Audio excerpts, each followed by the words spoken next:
সেটা হলো দ্বীনি চরিত্র।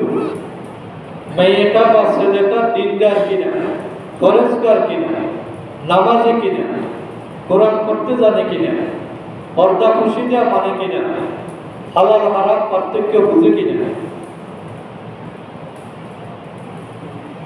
শুধু বিল্ডিং দেখে দিয়ে দিলাম, চাকরির অ্যামাউন্ট দেখে দিয়ে দিলাম, এটা আসলে সংসার সুখের হয় না।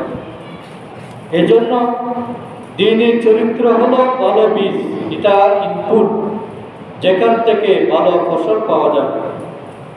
পাত্রপাত্রী নির্বাচনের ক্ষেত্রে দ্বীনি চরিত্রকে সবার উপরে স্থান দিতে হবে। এটাকে একমাত্র প্রধান গুণ হিসেবে দিতে হবে।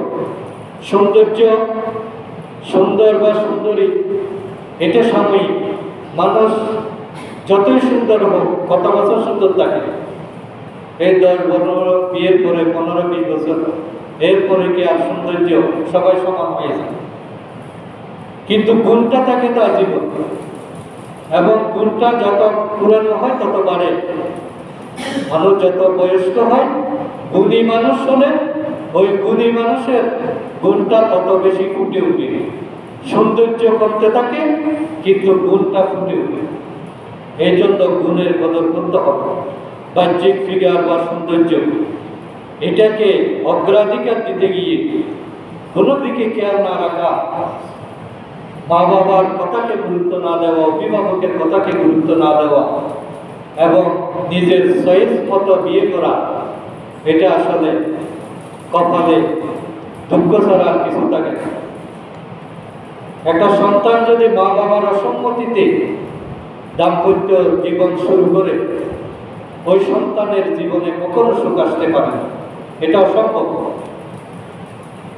কারণ মা বাবা হলো তোমার পীর, মা বাবা হলো তোমার জান্নাত জাহান্নাম, মা বাবা হলো তোমার দোয়া কবুলের ঠিকানা, মা বাবা হলো আল্লাহর কাছে যাওয়ার তোমার টিকিট।